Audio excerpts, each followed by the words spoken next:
in 2013 alone, JP Morgan spent nearly $17 billion to settle claims with the federal government, claims relating to its sale of fraudulent mortgage-backed securities, its illegal foreclosure practices like robo-signing, its manipulation of energy markets in California and the Midwest, and its handling of the disastrous London whale trade.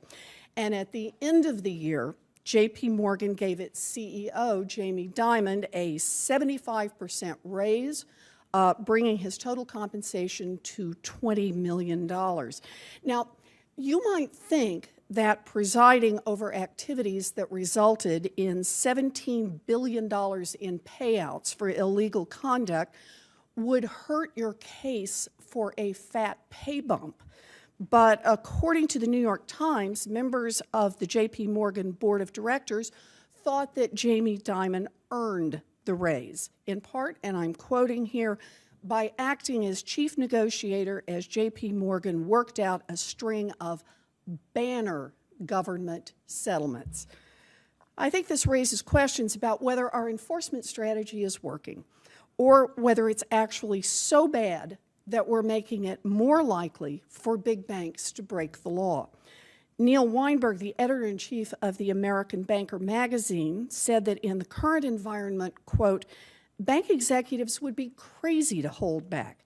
If they get caught, they can pay their way out of the problem with shareholders' money. And if their misdeeds pay off as expected, the profits will goose their pay. I'll add, even if they do get caught, the executives might still get a raise. So here's my question. Does anyone on this panel seriously think that the government's current enforcement system for financial crimes is actually working in the sense of deterring future lawbreaking? Anyone? Well, I think we're going to have to wait and see, Senator, as to whether the magnitude of those fines will in fact have a deterrent effect going forward. As you noted, any dollar paid in compensation to any employee comes out of the capital available for distribution to shareholders. I'm not quite sure I'm following the last point, though, Governor Tarullo. Jamie Dimon got a raise after he negotiated $17 billion to pay off for activities that were illegal that he presided over. So I'm not quite sure how this is a deterrent for other CEOs. Again, I'm not going to comment on the specifics of that case, other than to make the point that I don't know whether it's going to be a deterrent. I can say from our point of view, we are concerned with the healthy capitalization of the firm, and the question in making sure that no payment of executive compensation or distribution to shareholders threatens that. The issue of between the shareholders and the executive, as long as it does not run afoul of those kind of safety and soundness considerations, that's not something that we get directly involved in. I don't know if you're asking whether you think the fines need to be even larger. So, no, the question I'm asking is whether or not there's adequate deterrence to prevent the largest financial institutions in this country from breaking the law. And I'm just reading what evidence we have to go on right now. Anyone? Senator, I'll make one observation in the context of the LIBOR settlements that the CFTC has engaged in.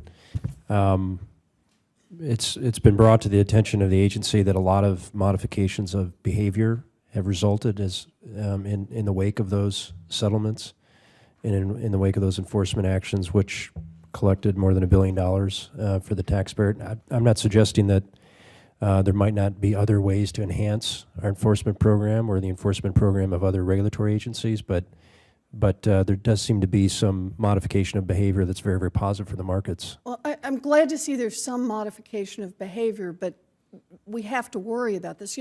I want to say I thought that SEC Chairwoman Mary Jo White took the right step when she changed the SEC's no admit, no deny rule so that there was at least less room for financial institutions. But, I guess we can stop this now, but I think the public has little confidence in regulators' willingness to seek the kind of penalties that will actually deter future financial crimes.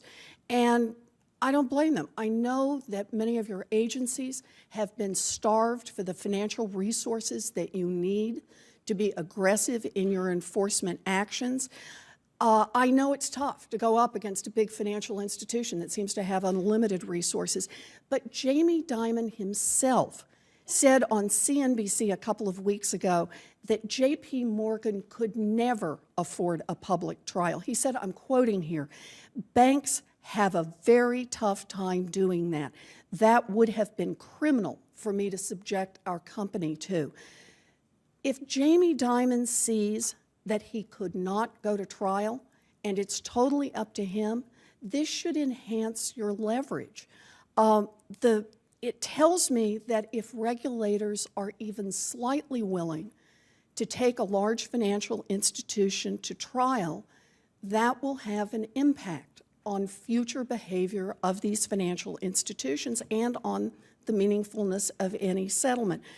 Until that time comes, I am not confident that our enforcement system is doing nearly enough to protect the public from financial crimes. Thank you, Mr. Chairman.